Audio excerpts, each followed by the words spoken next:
নমস্কার বন্ধুরা, চলে এসেছি আরো একটি নতুন ব্লগ নিয়ে আপনাদের কাছে। আজকে আমরা সকাল সকাল পুরুলিয়া যাবার উদ্দেশ্যে রওনা দিয়েছি।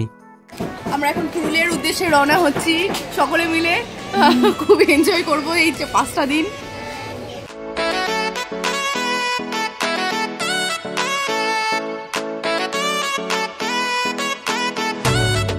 সকাল 8:15 নাগাদ শিয়ালদহগামী ট্রেনে উঠে আমরা নামলাম দমদম স্টেশনে। সেখান থেকে মেট্রো ধরে আমরা চলে গেলাম এসপ্ল্যানেড মেট্রোতে।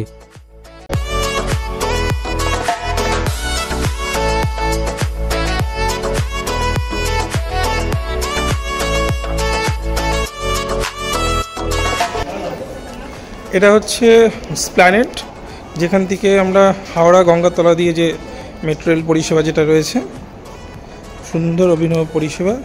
গাড়ি আসলে কাঁচগুলো খুলে যাবে, যাত্রীরা এখান থেকে ঢুকে যাবে এবং এর ফলে কী হবে, লাইনে যে মেট্রো রেলের যে লাইনের যে ম্যাগনেটিক ব্যাপারটা থাকে সেটাতে আর কোনো ভয় থাকলো না আর কি।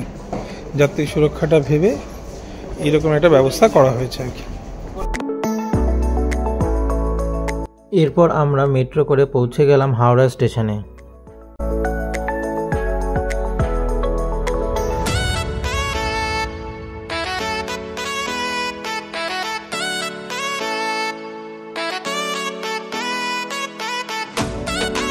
তারপর আমরা লাঞ্চ করে হাওড়া থেকে 22891 হাওড়া রাঁচি এক্সপ্রেসে করে বেরিয়ে পড়লাম পুরুলিয়ার উদ্দেশ্যে।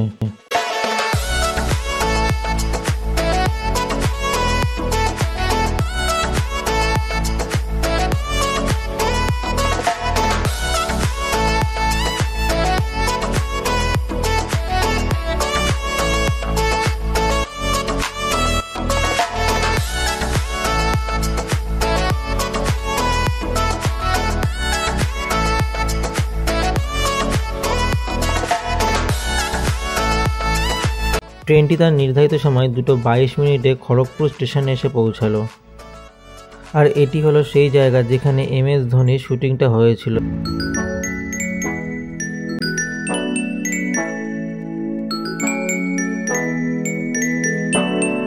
ট্রেন ঠিক নির্ধারিত সময় 2:30 খড়গপুর স্টেশন ছেড়ে দিল।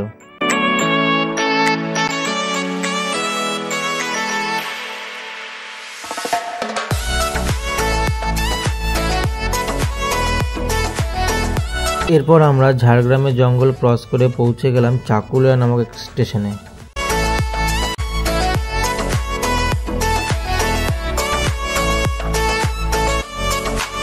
আমাদের ট্রেন 4:40 টাটানগর স্টেশনে এসে পৌঁছালো।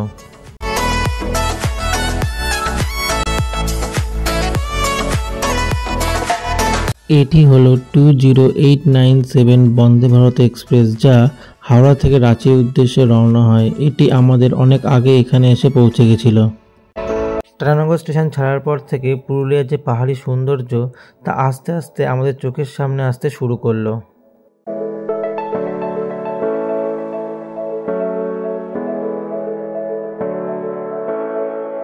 এরপর বরাভূমে এসে আমরা আমাদের গাড়ির কাছে চলে এসেছিলাম।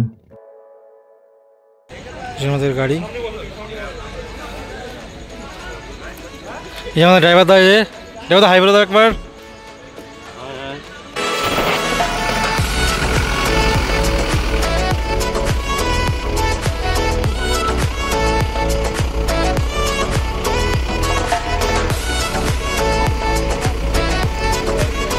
এটি হলো আমাদের হোটেল হিল ক্রাউন রিসর্ট।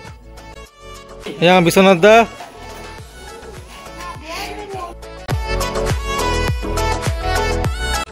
হোটেলের যিনি অনার ভরতবাবু, উনি তুলে নিচ্ছেন।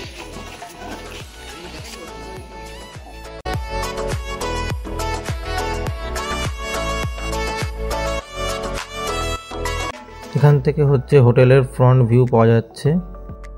আর এটি হচ্ছে আমাদের রুম। দরজা খুললে দেখতে পারবেন দুখানে বেড আছে, একটা ডবল বেড এবং একটি সিঙ্গেল বেড, এবং একটি গুড নাইট রেখে দিয়েছে এখানে। পাশে ওয়ার্ড্রপ আছে একটা। আর এটি হচ্ছে রুমের বাথরুম। বাথরুমগুলো যথেষ্ট পরিষ্কার। বাথরুমে গিজার ফেসিলিটি আছে, শীতকালে গরম জল পাওয়া যায় কন্টিনিউ, কোনো সমস্যা নেই। এরপর আমরা রুমে গিয়ে ফ্রেশ হয়ে রাত্রিবেলা খাওয়া দাওয়া করে ঘুমিয়ে পড়লাম। Day 2. সকালবেলা ফ্রেশ হয়ে ব্রেকফাস্ট করে আমরা 9টার সময় বেরিয়ে পড়লাম অযোধ্যা সার্কিট ঘুরতে।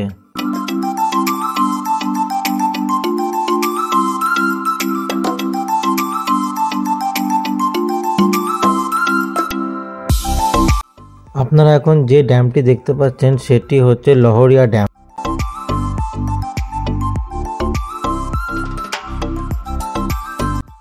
আর আমরা এখন যে রাস্তা দিয়ে যাচ্ছি সেটা হচ্ছে অযোধ্যা সার্কিটের লোয়ার ড্যাম। এটি হলো লহরিয়া টেম্পলের সামনে যে মেলাটা বসে সেই মেলা, এবং এর আশেপাশে হচ্ছে প্রচুর বাস দাঁড়িয়েছিল সেই সময়।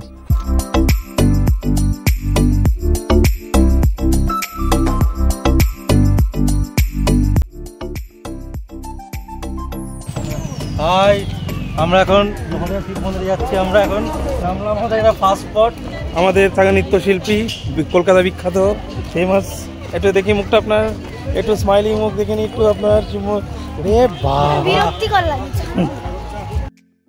এটি হলো লহরিয়া শিব মন্দির, যা লহরিয়া লোয়ার ড্যামের পাশে অবস্থিত।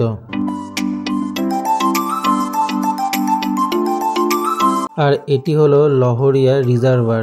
উপজেলা লোয়ার ড্যামটা দেখছেন, তার জল এখানে জমা হয় প্রত্যেক দিন।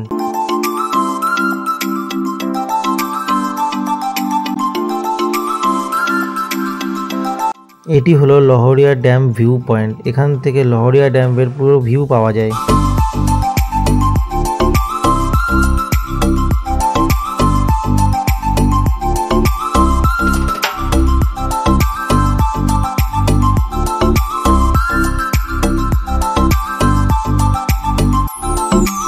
আমরা এখন পৌঁছে গেছি আপার ড্যাম্পে। এখান থেকে জলটি লহরিয়া ড্যাম হয়ে পৌঁছে যায় হচ্ছে নিচের দিকে।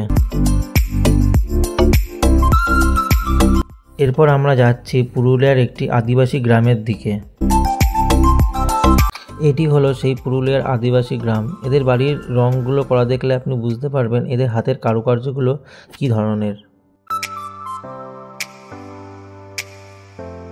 এখানে বেশিরভাগ বাড়ি হচ্ছে মাটির দোতলা বাড়ি, এবং প্রতিটা বাড়িতেই রং করে কিছু না কিছু আলপনা করে এঁকে রেখে দিয়েছে এরা।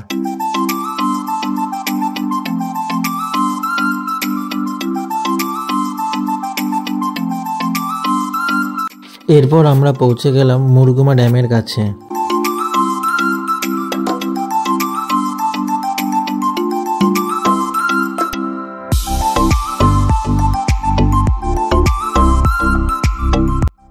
এটি হলো মুরগুমা ড্যাম বা মুরগুমা রিজার্ভার।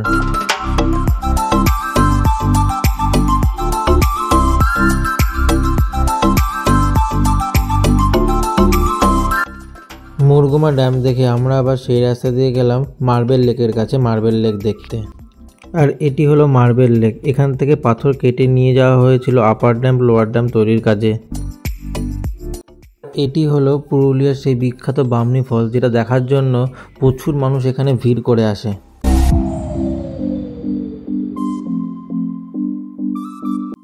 এরপর আমরা সবাই হোটেলে এসে ফ্রেশ হয়ে রাত্রিবেলা ডিনার করে সবাই যে যার মতন ঘুমিয়ে পড়লাম।